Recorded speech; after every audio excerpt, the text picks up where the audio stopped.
Saludos y bienvenidos a Sapiens. Les habla su amigo Ferran Prat. Hoy vamos por la tercera, ¿eh? Dicen que la tercera es la vencida. Pero es que el tema vale la pena profundizar, ¿eh?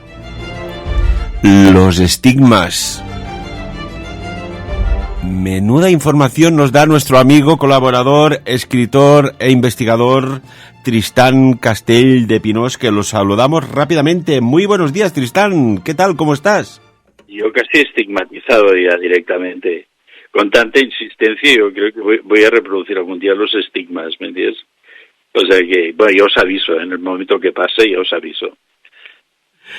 Es que la verdad, claro, estamos hablando de cosas que nos hacen saltar de una época a otra, del pasado más lejano a un pasado más reciente y a un presente.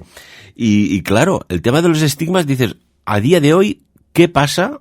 Quitando los fraudes, evidentemente, que puedan haber, de personas, como hablabas en el último programa, en la última entrevista, Tristán, de Padre Pío. Es que, y te quedó en el tintero hablar de dos mujeres también. Sí. El tema del Padre Pío es que es inagotable.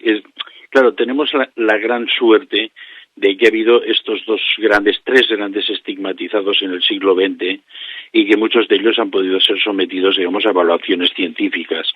Con lo cual, entonces, bueno, si antes el milagro era una cuestión de fe, ahora tenemos el milagro, es una cuestión de ciencia, pero es una cuestión de una ciencia que no sabe explicar esto, ¿no?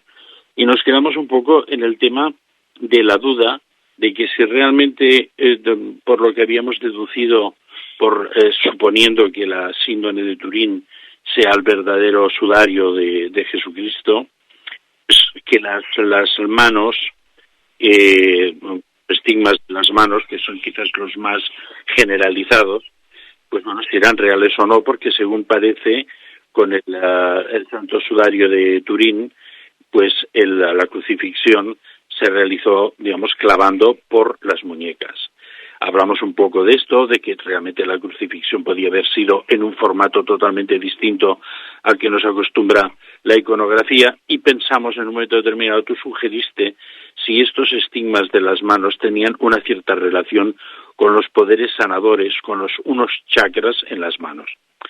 Yo ahí, pues, evidentemente coincido contigo, pero quiero ir un poco más allá. Normalmente cuando hablamos de los vórtices de poder, los chakras, pues bueno, generalmente se hace una descripción muy sucinta de los vórtices que empiezan en la zona sacral y terminan en la zona coronaria por encima de la cabeza, ¿no? Y no se habla de nada más, pero hay chakras por otras partes del cuerpo, en las manos, en los codos, en las rodillas, hay incluso chakras en los pies, en el mundo de sánscrito están perfectamente descritos. Además, curiosamente, los chakras de los pies se llaman patala y mahapatala, es decir, que la palabra pata, ¿entiendes?, tiene una raíz sánscrita, ¿no? Y son los chakras, digamos, de los tobillos y de los pies, ¿no?, que hacen la conexión con las corrientes electromagnéticas del suelo. Por eso es tan importante caminar descalzo sobre la hierba o en la arena del mar, de las playas, es fantástico, ¿no? Incluso si se tiene, digamos, un poco de resistencia en superficies pétreas, que haya un poco o de grava o de losas de piedra por las que se pueda caminar descalzo, es una muy buena manera de absorber esa energía, ¿no? Pues sí, evidentemente pensar que tanto como dijimos que los estigmas de las manos podían también de alguna forma estar relacionados con esa emisión de energía súper sanadora, también los clavos y las perforaciones y los estigmas de los pies, tal como os estoy explicando, el Mahapatala, también es un chakra poderoso, ¿eh? Es más, hay gente que hace, digamos, de alguna forma transmisión de energía por la planta de los pies, y de una forma muy efectiva, ¿no? Una cuestión, ahora que hablamos de transmisión de energía de las manos, te envié aquellas 3 fotografías de mis manos, una fotografía normal, al mismo momento hecha con una cámara térmica, otra fotografía, y después una tercera fotografía que apoyé mis manos en la pared y al cabo de no sé si era media hora o unos 40 minutos, hice una fotografía a la pared con la cámara térmica y aún había esa energía impresa. ¿Qué valoración, qué análisis haces? Y así con confianza. Tristán. Bueno, vamos a ver, el cuerpo, digamos, es un gran sistema electromagnético, biomagnético, ¿eh? Es decir, que tenemos un sistema de cableado, que son los nadis o los nervios, y después tenemos una batería y un módulo de enviar, meterse y distribuir la energía. La batería sería el cerebro y sus pequeños secretos, sus pequeñas glándulas internas, y después el canal de distribución sería la médula. Y todo eso, pues obviamente, emite un campo. En el mundo sánscrito se ha hablado hasta la exhaustividad del aura. Hay muchos videntes que son capaces de ver el aura plenamente, digamos, con sus registros cromáticos. Otros videntes pueden ver perfectamente el cuerpo etérico, las dilataciones del cuerpo etérico. Es decir, emitimos constantemente una forma, digamos, de magnetismo que se interrelaciona con las materias y con los magnetismos. Bueno, imagínate con lo de los teléfonos móviles, la que liamos, ¿no? Y entonces, pues obviamente, esa impronta que tú has dejado en esa materia puede irradiar durante un tiempo, porque estamos hablando siempre de cargas magnéticas. ¿Tú recuerdas el caso, no sé si lo comenté contigo o si no, lo explicamos rápidamente, el caso de Bruno Gröning, un sanador tremendo alemán, había acabado la Segunda Guerra Mundial y obró auténticas maravillas, y una mujer que llegó tarde a esa sanación colectiva, porque le iban miles de personas allá a su casa. De hecho, ya las atendía desde el balcón. Y dijo, señor Gröning, es que mi marido está muy mal, por favor, ayúdeme. Y dijo, mire, la toco y usted toque a su marido. Y ese hombre revertió su enfermedad, pero en milésimas de segundo. O sea que es transmisible, y aquí lo tenemos demostrado científicamente, que el calor, la energía, permanece y yace allá donde esté durante, pues vete tú a saber, un tiempo indeterminado. Por eso no es lo mismo caminar por el bosque que ir en un vagón de metro, ¿me entiendes?, de una estación a otra. Ahí hay una mezcla y una interrelación de campos magnéticos que no siempre son positivos, ¿no? El gran sanador, el que tiene, una emisión de un campo electromagnético muy intenso, que está relacionado directamente con la energía cósmica, con el chi, el bril, el prana, llámale como tú quieras, ¿me entiendes? El que tiene esa fuente tan abierta puede entrar en estos espacios, que son muy densos, y puede de alguna forma curar, ¿me entiendes?, con su simple presencia, ¿no? Y esto, pues bueno, claro, allí iríamos hacia atrás, volveríamos a la idea aquella del curso de milagros que hablamos en uno de las charlas anteriores, que por cierto hubo muchísima gente que después habló, ¿me entiendes?, valoró que era muy interesante que hubiéramos hablado del curso de milagros, porque es realmente un camino efectivo de psicotransformación, de autotransformación también. Aprovecho para decir que también que mi libro de las runas también es un sistema muy importante de conseguir el crecimiento o la revelación o dejar fluir todo ese magnetismo interno que está en nuestro sistema bioeléctrico, y que de alguna forma a través del yoga rúnico también se puede liberar y entonces llegar a una condición suprahumana de sanación. Y bueno, pues el caso pues ya tenemos de nuestros estigmatizados, ¿no? Una pregunta, Jesús de Nazaret en vida no tenía estigmas, ¿no? Una pequeña corrección, porque todo el mundo habla de Jesús de Nazaret, pero hemos de ser conscientes que está absolutamente comprobado que hay muchos de estos nombres bíblicos que en aquel tiempo no existían. Tienes toda la razón. Es un tópico típico. Nazaret en aquel tiempo no existía. Existían los nazoreos o sectas que de alguna forma podían ser asociadas a Nazaria o a Nazarea, una cosa de este tipo. Pero Nazaret no existía, Belén no existía, y el famoso José de Arimatea no existía. O sea, no es ningún lugar Arimatea. Arimatea es un nombre griego que quiere decir exactamente el buen discípulo, Aris Mateos, O sea que aquí en el tema, digamos, del mundo, digamos, de la leyenda áurea alrededor de este super personaje, yo creo que hemos ido centrando cosas para acercarnos quizás más a una realidad que está fuera de los evangelios canónicos, pero que no deja de ser en ningún caso extraordinaria, ¿eh? O sea, de ahí, ¿me entiendes? No niego en absoluto la absoluta, ¿me entiendes? ¿Cómo te lo diría? No diría divinidad del personaje, digamos, ni se le diría simplemente era un superhombre, ¿no? Era algo superior, un superfenómeno, ¿eh? Ujú. Pues pues el tema, ¿no?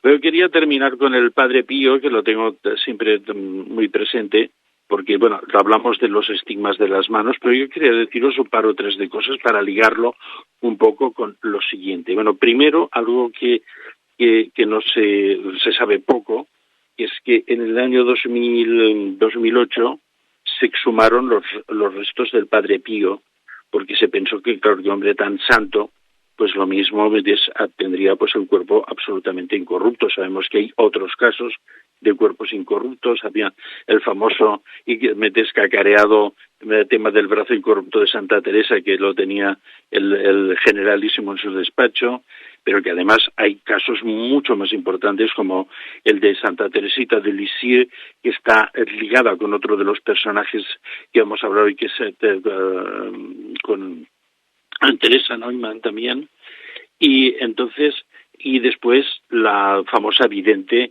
de Lourdes, Bernadette Soubirous, que curiosamente además este es un caso de incorruptibilidad muy estudiado científicamente, porque se hicieron 3 exhumaciones en diferentes periodos de tiempo y por lo tanto en diferentes periodos de la ciencia, y los 3 forenses que en tiempos distintos actuaron en las exhumaciones, todos certificaron que era un hecho sobrenatural el que el cuerpo de esta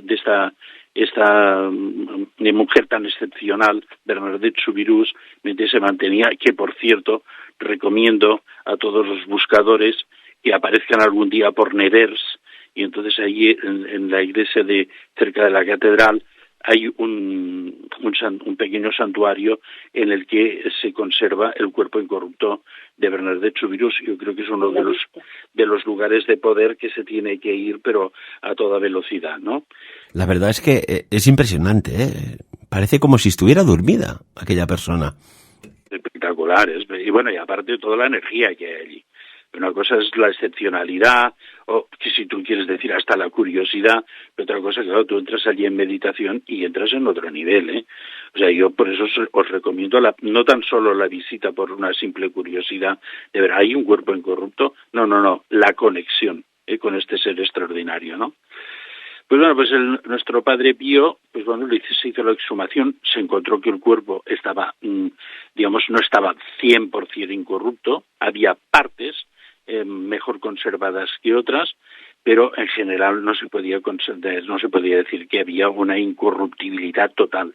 Había partes del rostro que habían desaparecido, había otras partes que se conservaban, había detalles muy curiosos cuando se hizo la exhumación en presencia de el obispo de la zona de San Giovanni Rotondo, que era también el obispo de Lecce, que es una ciudad que, por cierto, los que visiten Nápoles o la Puglia les recomiendo porque es una preciosidad. Era Domenico Ambrosio, el testimonio del Vaticano, que en todo momento controló todo la exhumación. Hay una película, pero no se ve el hecho, el momento en el cual sacan los restos, ¿no? O sea, no se ven los restos directamente, ¿no? Bien, entonces, bueno, en resumidas cuentas, bueno, se hizo después un embalsamamiento y actualmente, pues, el cuerpo está expuesto en una urna de vidrio. Pero hay una cosa muy curiosa, que después de la exhumación, en el año 2010, hay de cuando se hizo la exhumación, se reservaron, yo creo, algunos relicarios algunos restos para hacer relicarios. Uno de ellos se conservaba en San Giovanni Rotondo, en la iglesia, y eran pues los famosos mitones que se ponían, los guantes con los dedos recortados que se ponía el Padre Pío para no estar todo el rato exhibiendo el estigma de las manos. Ya me parece que hay un mechón de pelos y alguna cosita más, ¿no? Una profanación, se cree que por una secta satánica que ya había hecho algunas profanaciones en las iglesias de la Puglia, ¿no? Y entonces, bueno, pues, se sabe esto que fue un ataque, ¿me entiendes? Y vamos a ver que también hay otra cosa muy importante. Los estigmatizados, y esto liga mucho con toda la charla que hicimos de los exorcismos, todos mantuvieron pulsos muy, muy, muy poderosos y digamos, todos los estigmatizados dan testimonio de luchas muy fuertes contra seres malignos que les atacan. Esto es un detalle que las personas desconocen y quiero que pongamos énfasis y lo remarquemos bien, que son personas que han tenido un cuerpo a cuerpo, un combate mental, emocional, espiritual y orgánico contra estas entidades. Muy bien que hagas esta reflexión y este apunte, Tristán. Sí, tanto Ana Catalina Emerique, de la que hablamos extensamente, como el Padre Pío llegó a decir que las entidades oscuras aparecían por la noche y le arrastraban fuera de la cama y lo arrastraban por la habitación como si fuera un pelele. Y entonces os quiero decir, hay estos estigmatizados, digamos, a la vez, digamos, sin ejercer de exorcistas, mantienen constantemente un pulso con lo maligno, ¿eh? Y eso también le ocurre pues a Teresa Neumann, de la que hablaremos hoy también, que tuvo... Si nos da tiempo, ¿eh? Sí, a ver si llegamos, ¿no? Bueno, pues en resumidas cuentas, bueno, pues tenemos esto me parece muy importante, digamos, resaltar esta especie de exorcismo, digamos, complementario, por decirlo, a los otros dones de los estigmas, entre ellos la levitación, y esto se ha hablado mucho del Padre Pío, que en un momento determinado era un hombre muy mayor, de pronto adquiría como una ligereza, y se erguía como si fuera digamos, a volar, ¿no? Pero hay casos muy curiosos como el de una estigmatizada española, de la cual pues sí, ya os he ido hablando algunas veces, que es María Luisa Zancajo, que en esta señora en un momento determinado se hicieron algunas filmaciones y en una de esas filmaciones es perfectamente como está levitando. Luego llegaremos a hablar de todo este tema, ¿no?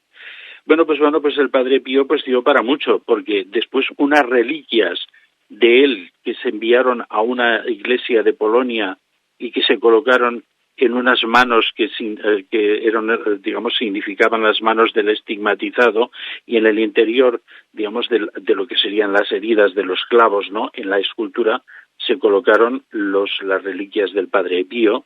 Esto fue robado también y después recuperado por la policía. Es decir, hay una posthistoria del Padre Pío que todavía está muy revuelta, y sigue habiendo, como siempre, los famosos elementos contradictorios que dicen que no, que esto todavía no se ha descubierto, pero que es una especie de autoinducción y no sé qué, y no sé cuántos, y no sé qué, cuando todos los científicos que han estudiado los casos dicen es absolutamente imposible que esto se pueda producir, digamos, por una autoinducción, ¿no?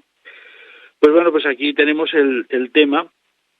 Pero hay una cosa muy interesante que me interesa por el tema de las, aunque no lleguemos como siempre al final, pero hay un tema que dejo en el aire, ¿eh? Vivimos en la época de la técnica, vivimos en la época en la cual se están coleccionando ADNs y se están guardando. Primero se guardaron en un laboratorio de Canadá y después es posible que hayan ido a esta famosa isla donde está este reservorio creado por nuestros amigos, ¿me entiendes? Sobre todo Bill Gates, tan amado por nosotros, ¿no? No, Tristán, aquí se llama Bill Puertas, Gates no, Puertas, por lo que conlleva, ya lo sabes. Bueno, pero nosotros la admiramos perfectamente, ¿no? Pero quiero decir que yo creo que en un momento determinado, como en el caso de Dalí, que se hizo toda esa exhumación absolutamente farandulera total para sacar el ADN y llevarlo a ese banco de ADN especiales, ¿no?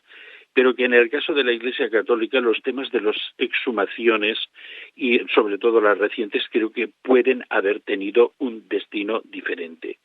Porque yo también pienso, siempre hemos hablado del grial, de no sé qué, los estigmas, pues claro, los clavos y todo esto. Hay una especie de, digamos, como una especie de santificación de los instrumentos de tortura.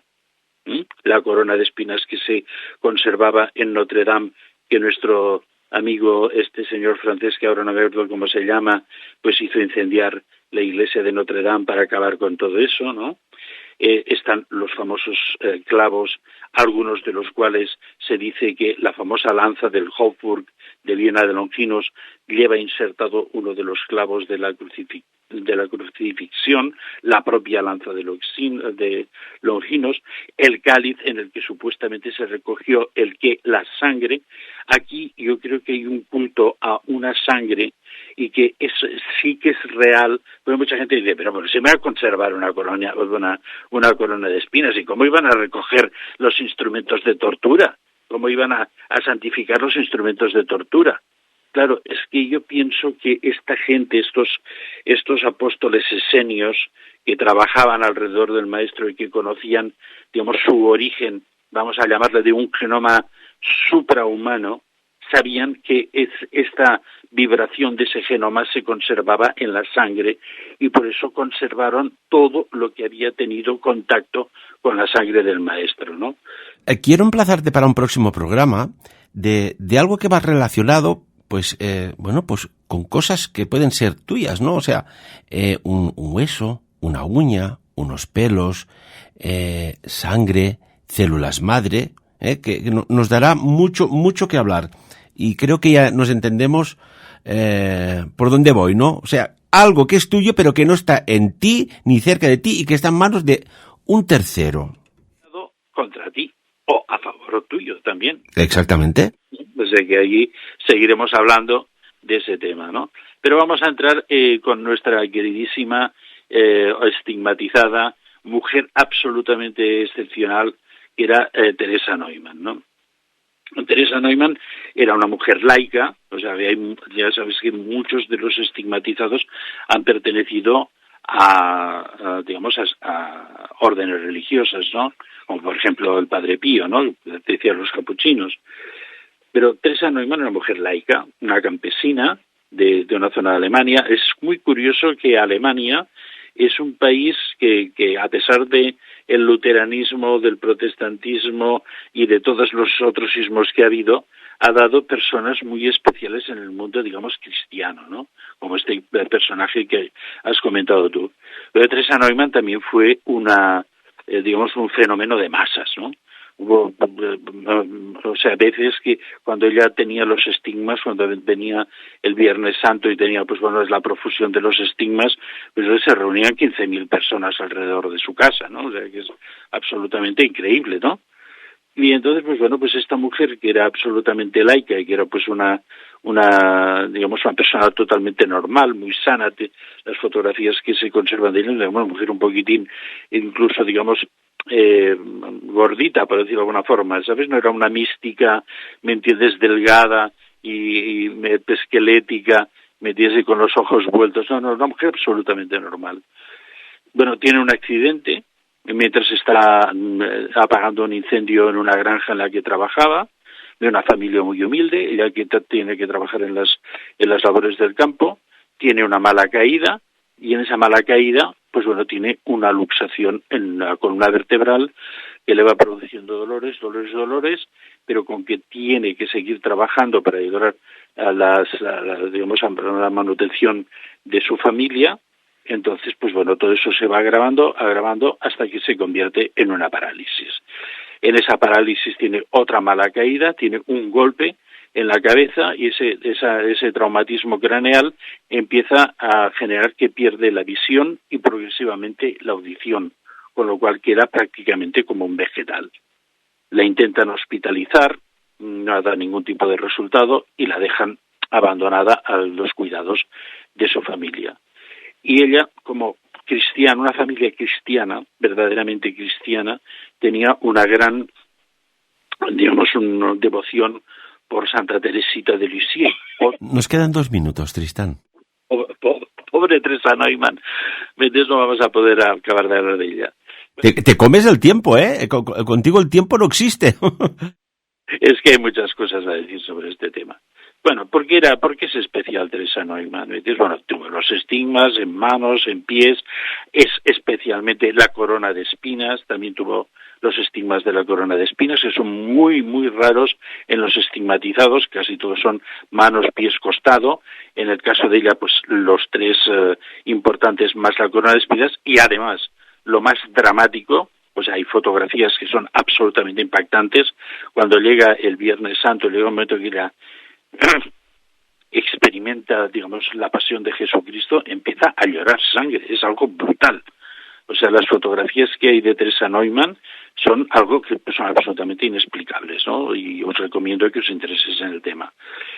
Muchos médicos debatieron el caso de Alemania, es el país de la ciencia, de la exactitud, y por lo tanto creo que eso era algo que realmente causó el interés de la ciencia. Muchos debatieron en contra, muchos aportaron testimonios favorables.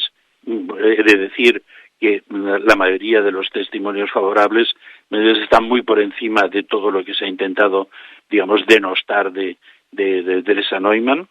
Se hicieron muchos exámenes médicos, fue sometida a pruebas muy, muy, muy concienzudas, y realmente podemos considerar que es la gran estigmatizada, que ella y el Padre Pío son los grandes estigmatizados del siglo XX, y que gracias a su presencia en un siglo ya de la ciencia, podemos decir que aquí hay un milagro en ambos casos.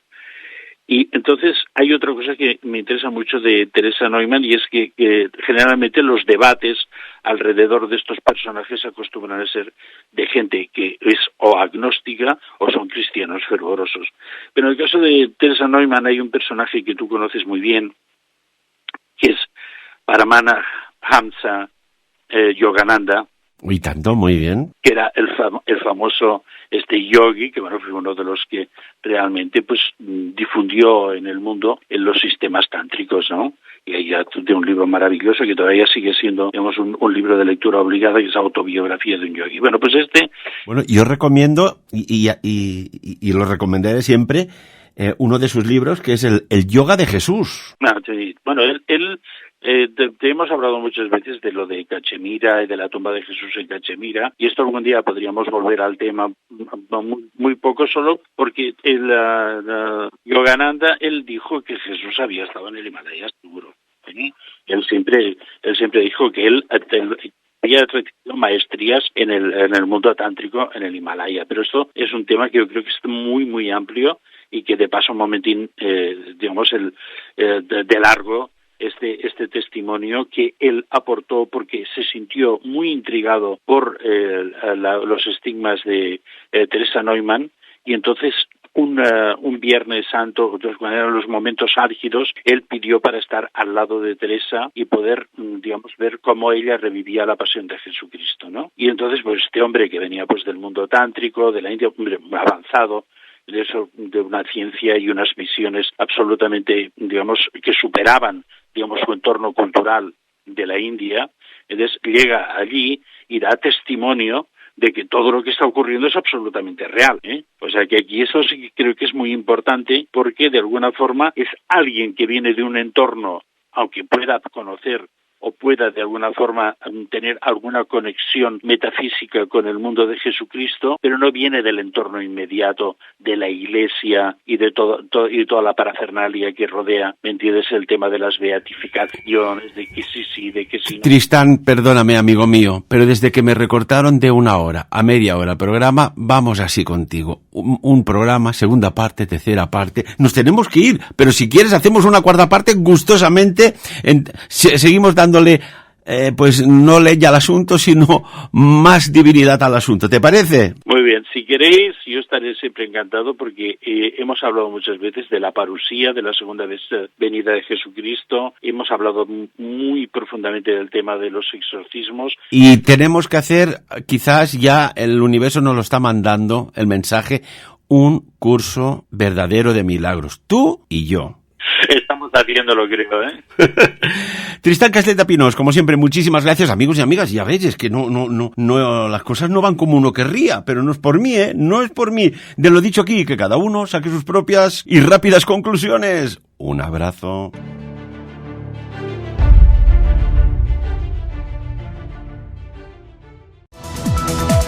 Saludos y bienvenidos a Sapiens. os animo que os suscribáis al canal, que nos deis un like y nos ayudéis a seguir informándoos a través de un donativo. Muchísimas gracias de corazón y bendiciones.